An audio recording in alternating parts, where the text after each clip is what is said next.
On Big Brains, we get to speak to a lot of groundbreaking scholars and experts. Oftentimes, we walk away knowing that we've just heard from someone who is truly changing the world. We certainly felt that way after talking to University of Chicago professor James Robinson. And it turns out the Nobel Prize Committee agrees. The Royal Swedish Academy of Sciences has decided to award Sveriges Riksbank Prize in Economic Sciences in Memory of Alfred Nobel for 2024 to Darren Acemoglu, MIT, Cambridge, USA, Simon Johnson, MIT, Cambridge, USA, and James Robinson, University of Chicago, USA, for studies of how institutions are formed and affect prosperity. This week, Robinson shared the 2024 Nobel Prize in Economic Sciences for the exact work that we talked to him about. He won the Nobel Prize this year because his work researching what makes nations succeed and what makes them fail is just as relevant, if not more so, today. There's no better time to refamiliarize ourselves with his important research and celebrate his recent Nobel win. Please enjoy. There are certain books that are just so important that you see them everywhere. Maybe you know the book Guns, Germs, and Steel. Guns, Germs, and Steel by Jared Diamond is certainly one of those books. It redefined the way we thought about human history by arguing that some nations succeeded while others failed because of their geographic locations and available natural resources. Jared Diamond, he's a very good friend of mine. We actually edited a book together once. And so he's been a great inspiration for me on many levels. But I actually think fundamentally his explanation of, human history is wrong. It's not about exogenous factors that condemn certain societies to poverty and bless them with prosperity. It's really about how humans themselves organize their societies that makes the difference. James Robinson is a leading political scientist and economist at the University of Chicago, as well as the director of the Pearson Institute for the Study and Resolution of Global Conflicts. He's the author of his own well-renowned book, Why Nations Fail, which gives a very different view of human history. One that tells a story about how our political and economic institutions have determined why nations succeed and why they don't. I've given probably 100 talks about why nations fail at this point. And what I see is that this notion of extractive and inclusive institutions is very simple, and it resonates with people because it gives a language for helping people kind of process all this information that they have in the world, but they don't really know how to organize it or order it. Why Nations Fail was a huge success. Now Robinson and his co-author, Darren Acemoglu, have written a sequel. It explains how and when these institutions come about and why our world looks the way it does. Economists understand what generates prosperity. They understand it's about investment in public goods, in education, and property rights, and innovation. And so to me, I've never been interested so much in rich countries because, what's curious is why is it that when everyone agrees, why doesn't that get going in Haiti, or Sierra Leone? So to me, the puzzle has always been about poor countries and about why poor countries can't take advantage of all this stuff which is in economics textbooks. From the University of Chicago, this is Big Brains, a podcast about the pioneering research and pivotal breakthroughs that are reshaping our world. On this episode, James Robinson and the prosperity and poverty of nations. I'm your host, Paul Rand. It's one of those questions that's so simple to ask, but it seems almost too big to answer. Why do some nations fail while others succeed? There's probably few people on the planet who have worked harder to find an answer than James Robinson and his co-author, Darren Acemoglu. Successful countries, in our view, are just countries that manage to generate high levels of living standards for their people, and failed countries are countries that don't, where there's mass poverty and deprivation. Okay.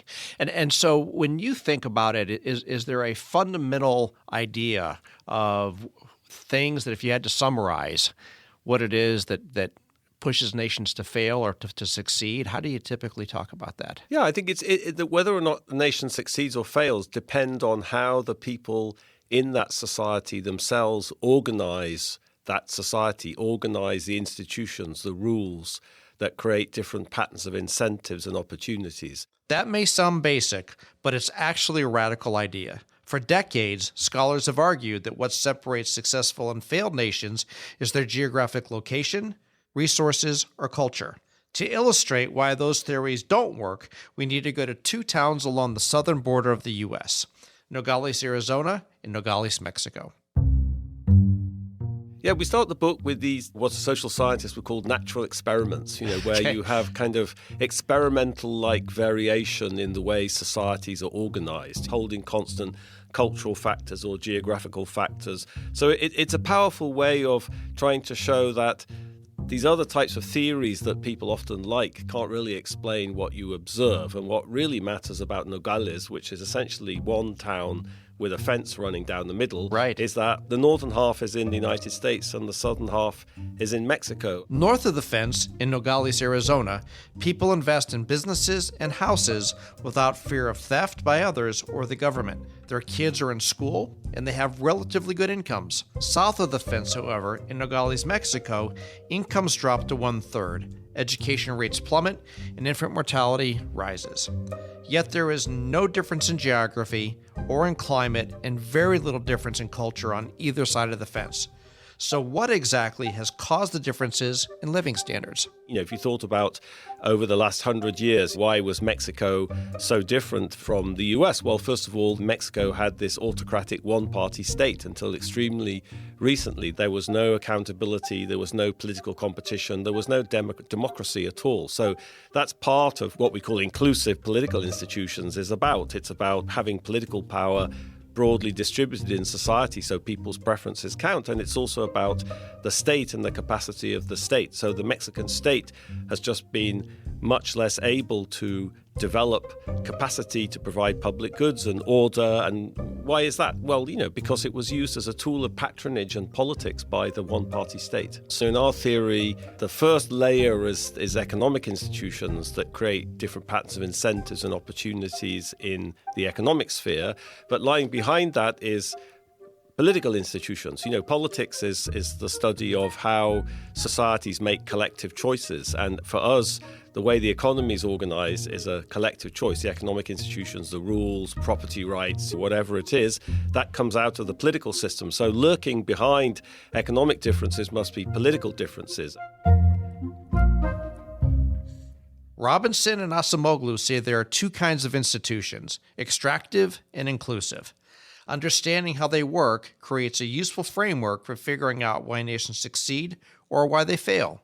We'll start with extractive institutions. If I look at the specific institutions of Haiti or Sierra Leone or Uzbekistan, obviously the details are extremely different. The way the labor market works, the way property rights to land are. So you need a language which sort of says, okay, the details, they're all different, but actually the institutions have this one thing in common. Okay, they're extractive. And what does that mean? It means they take away people's incentives and opportunities, or they concentrate incentives and opportunities. How do you take away somebody's incentives? Well, you think about the security of property rights. If you go to rural Haiti, property rights are very ill-defined. Nobody has a proper title given by the government. There's endless disputes over boundaries, over who owns what. So if you're thinking of investing and saving and building ditches, investing in your land, farming, the fact that your property rights are contestable and vague and, insecure undermines your incentives. And this makes sense, right? If you live in a place where your land, home, or possessions could be and regularly are taken away by others or the government, you're not going to have an incentive to invest. And no investment means no long-term growth. Often, these states concentrate the wealth of the country amongst a few at the top by extracting it from the occupants through taxes and labor. So we talk about slavery or the way many colonial societies were constructed. If you look at South Africa, for example, under apartheid, where rules and regulations stopped black people occupying many types of professions, stopped black people owning land, pushed black people into these Bantustans. Here's clear examples of how people's incentives and opportunities were stripped away. So, what do inclusive institutions look like? So here's a good example of an inclusive institution, which I think sort of drives the point home. The patent system. In the book, we have a photograph of the patent that Edison took out when he invented the light bulb. Right. The economists know, since the work of Robert Solow in the 1950s, that what drives economic growth is incentives, innovation, new technologies, productivity increasing, devices, machines, ideas. And so how do you get that going? Okay, well, ideas are easy to copy. You know, I could come up with the idea for a light bulb and you could say, oh, that's a great idea. I'm going to use that to do something else. So that's a problem from the incentive point of view, because it means that if I have an idea, maybe I can benefit from it, but you can also benefit from it too. So the wealth that idea generates spills over everywhere. You know? Right. So my private incentives are different from the social incentives. So the idea of a patent is, by protecting your intellectual property rights, you kind of bring the private incentives closer to the social incentives. But okay, so a patent protects your intellectual property rights and it creates incentives for innovation. But the interesting thing about the patent system in the US is that this was open to everybody. Everybody paid the same fee to take out a patent, and the state protected your intellectual property rights. It's a very important thing. You know, it's in the Constitution. The first patent board... I didn't know that. It's in the Constitution, and the first patent board was regarded as so important that Jefferson was on it. You know, Jefferson was there deciding whether or not your idea deserved a patent. Okay? If you look at who were these people who took out patents in the 19th century in the US, when the US was becoming the world's technological leader, what's interesting about that is they come from all over the social spectrum. Elites, non-elites, farmers, artisans. Edison, he was homeschooled. His father was a roofing contractor. So he was not an elite. And the message there is creativity, ideas, talent, entrepreneurship is sort of spread very widely in society. You don't know where it is. I don't know where it is. The government doesn't know where it is. You've got to create a system of rules which can harness all that latent talent. And that's this idea of inclusive institutions that create broad-based incentives and opportunities. So people with ideas and talent and creativity can come to the top. And we know that's what drives innovation and productivity and prosperity. And that's what you don't have in Haiti. That's what you didn't have in Mexico. You know, you don't have a system of rules. Most people are excluded from opportunities, chances, finance, property rights, education, so that all the benefits are concentrated in the hands of a small subset of society. And that may create wealth for them, which is part of the problem, but it creates poverty for the society in which they're living. A few months ago, Robinson and Acemoglu released their follow-up to Why Nations Fail. It was a book called The Narrow Corridor. That's after the break.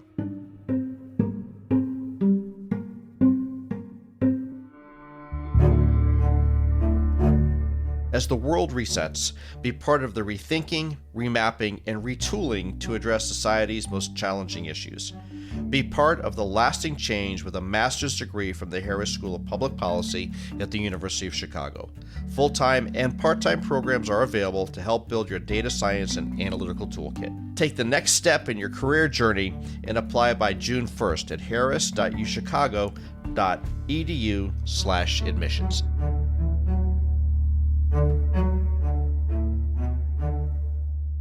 I think that in Why Nations Fail, we did a good job of making this connection between inclusive and extractive economic institutions and economic success and failure, and then trying to show how there was a politics lying behind that.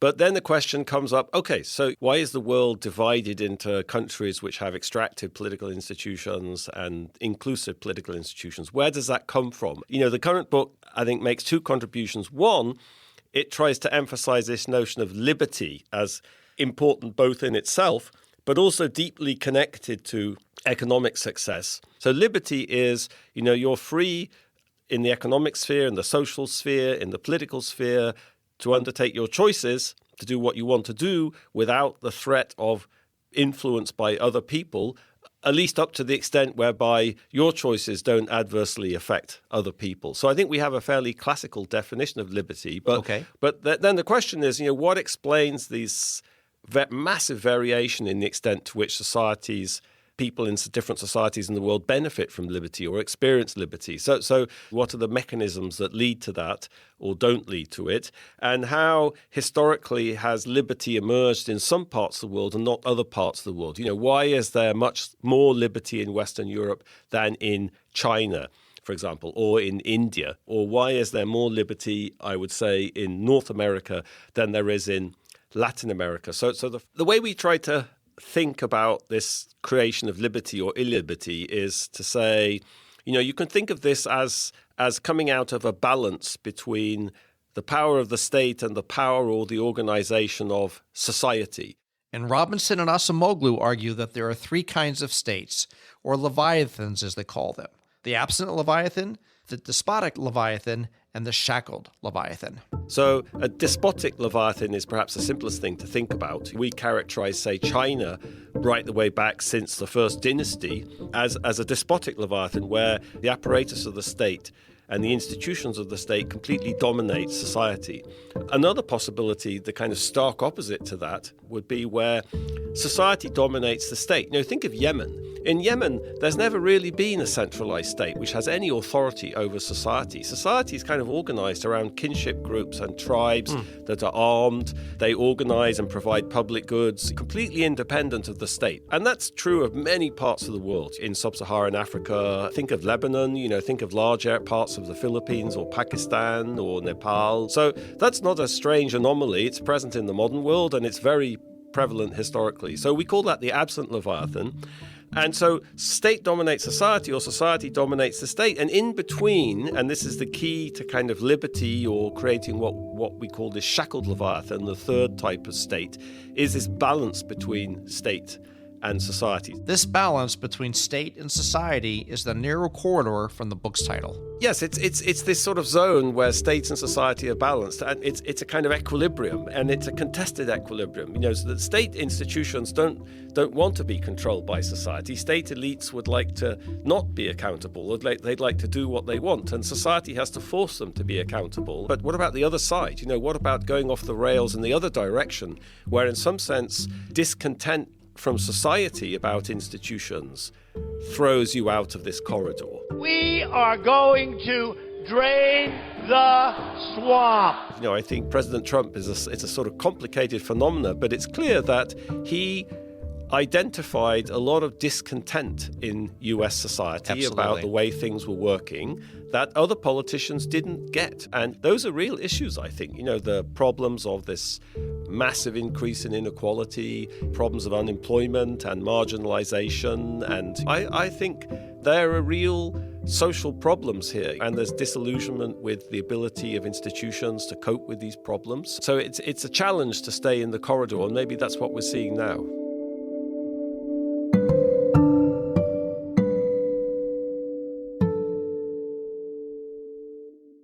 Okay, so let me get a little historical with you for a moment. If we look at societies falling back to arguably the Mesopotamian times, if you were going to say, here's where I start looking at studying these things, are these things learned over time, or are they forgotten over time, and we are doomed to keep learning these lessons over and over again? Yeah, to me, it's not really a matter of knowledge. If you ask me about why did ancient Athens boom economically, I tell a similar story. And I think the emphasis in the book is very much on persistence. We start the book by talking about this famous prediction when the Berlin Wall fell down, that all the world was going to converge to liberal democracy by Francis Fukuyama. The end of history refers to what I think still remains a question of whether that process is one that can terminate, whether that evolution, finally culminates in a certain kind of civilization that, in a certain sense, will be the last civilization that mankind will achieve, because, in a certain sense, it's the right one. It's the one that fits human nature in an appropriate way. But our view is that no, actually, the pattern in history is not convergence; it's divergence. China has been where it's been for over 2,000 years. Yemen, we actually know quite a lot about Yemen going back 1,000 years. And it looked pretty like it does now 1,000 years ago. So this is not something nobody's bouncing about. You're kind of stuck in these very different steady states, these very different types of Leviathan. And our story about the history of Europe, or how Europe develop these types of shackled Leviathan, that's deeply historically rooted. It has to do with the collapse of the Western Roman Empire and the way that these Germanic tribes, which had very participatory political institutions, merged with late Roman state institutions, administrative institutions, legal institutions, fiscal institutions, to kind of bring this balance between state and society together. That's the roots of this thing. That's a long time ago. So actually, there's a lot of what social scientists would call path dependence in this process. Path dependence? Path dependence. Okay. That once you get a particular constellation of institutions in a society, that does tend to reproduce itself. So that's why you have this divergence, not convergence. Now, of course, it's also true that societies do go out of the corridor. So particularly we talk about the German case. So I mentioned the Germanic tribes. So you might think, okay, Germany should be in the corridor. And it is in the long run. But also if you think about German history, there's clear moments where it jumps out of the corridor. Think about the Nazi state. 15 years, there's a bottom-up push out of the state. That's an interesting example of disillusionment with institutions, the inability of institutions to resolve conflicts, to resolve economic problems, the crisis of the Depression and the hyperinflation. What I find super interesting is that you get these very unstable dynamics that can throw a society out of the corridor. But when they crash, you get back into the corridor. Germans, after 1945, had a kind of common understanding of how things were going to work and how institutions ought to be structured. And they were able to recreate this shackled Leviathan. They had a blueprint for creating this shackled Leviathan. From past. Understanding how you did that from the past, which nobody in Haiti or Sierra Leone has. I can't imagine that there's not a listener paying attention to this right now that's not, of course, thinking about in the U.S. And you mentioned that there's certainly some evolutions and things that are going on and some things that President Trump identified that arguably got exploited. Do you look at this and say that we're moving toward an absent or despotic state right now in the United States, and that's something we should be concerned about? I don't think so, because I think the history of the U.S., going back to this kind of historical path dependence, the history of the U.S. suggests that the institutions are capable of responding to these challenges. People have to make compromises. They have to make new deals. They have to make coalitions. And I think that, that's what has to happen in the U.S. now. And I think the past suggests there's some reason to be optimistic that will happen. I think Democratic politicians are probably woken up at this point and realize there are a lot of problems that they weren't very aware of. And I'm English, and in the Brexit context, I always think people say, oh, what a terrible thing this referendum was and how David Cameron was so crazy. But actually, I think the opposite is true. What the referendum showed is that there's deep-seated kind of animosities or there's deep-seated discontent about the way many things work that the political elites were not aware of. Now they are. And absolutely, and that's a good thing, yeah. Capitalism is the engine of prosperity. Actually, it sows the seeds of its own demise. Could both be right? I'm Kate Waldock from Georgetown University. And I'm Luigi Zingales from the University of Chicago. We're the hosts of Capital Isn't, a podcast about what's working in capitalism today. And most importantly, what isn't. We're going to share the sort of irreverent banter you'd hear between economists at a bar. That is, if economists were to go to a bar. Subscribe to Capital Isn't. You can find us wherever you get your podcasts. You think about it, and we've talked about that you do travel the world, and you lecture, you speak. Are people looking at you and saying, I want to figure out in my country what I should be learning from? And we bring in economists, we bring in politicians, we bring in scientists. Are you finding that you're consulted and saying, help me understand as I'm looking to evolve my society? Yeah, I don't consult in the sense of governments pay me to come and tell them what to do. I had one experience of that, and I didn't enjoy it at all. Why didn't you enjoy it? Because I felt everybody was over-promising. My view of the world is, if you want to understand how to improve economic performance in Colombia, for example, we have these general ideas about institutions, inclusive institutions. But as soon as you're in the business of trying to give policy advice, then all the details become extremely significant. So what you have to do in Colombia is going to be extremely different from what you have to do in Sierra Leone or what you have to do in Argentina.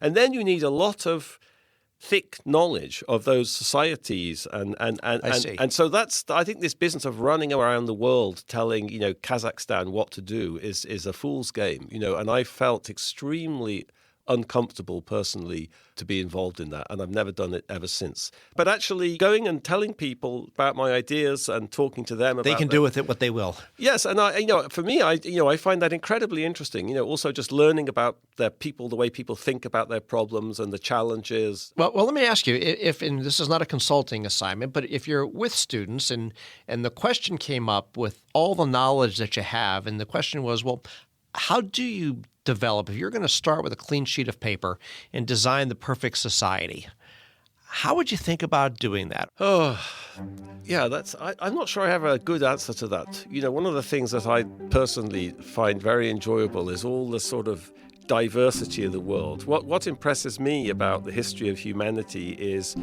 the incredible diversity of the types of societies that humans have created. I think there's fundamental political and economic problems that people have to solve in these societies.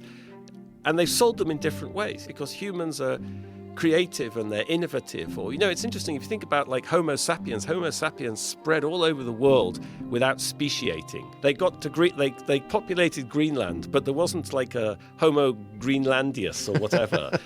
How did they do that? How did they adapt to such a totally different environment without speciating? They invented igloos, and ice fishing. So I think that seems like a kind of wacky example, but I think actually it tells you a lot about why social science is so interesting. All those different ways you can do things, cultures and everything, you can still have prosperity, you can still have public goods, you can still have investment. So all of that variation is consistent with having basic inclusive societies. For us, that's the story. That's the big story, is human innovation and creativity, and humans create these very different types of societies, and some of them diffuse and spread and others don't, and that's the pattern. So I think what we would like to do is probably write a book where we could convince people that this was the right way to think about things. I think we've done bits and pieces of that in these two books, but I don't think we're quite there yet. We don't have quite the right way of doing that yet. Your book, Why Nations Fail, was an international bestseller. Hopefully your new one will follow suit. As you write these books, why do you think that they get the attention they do, at least Why Nations Fail? And as you hope people get something out of it. What is it that you were hoping for? How do you think that's happening? Where's the attraction?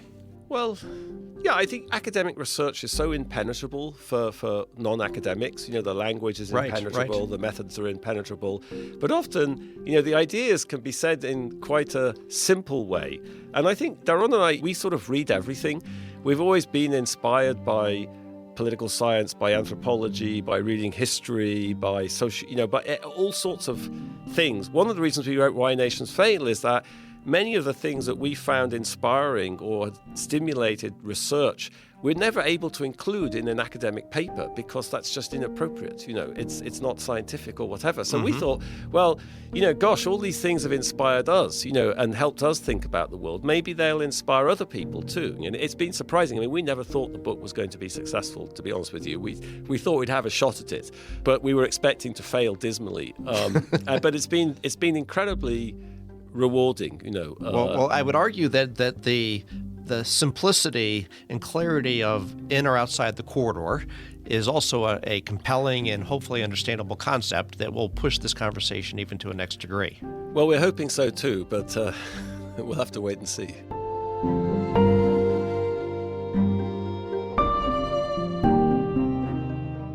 Big Brains is a production of the UChicago Podcast Network. If you like what you heard, please give us a review and a rating. Our show is hosted by Paul M. Rand and produced by me, Matt Hodapp. Thanks for listening.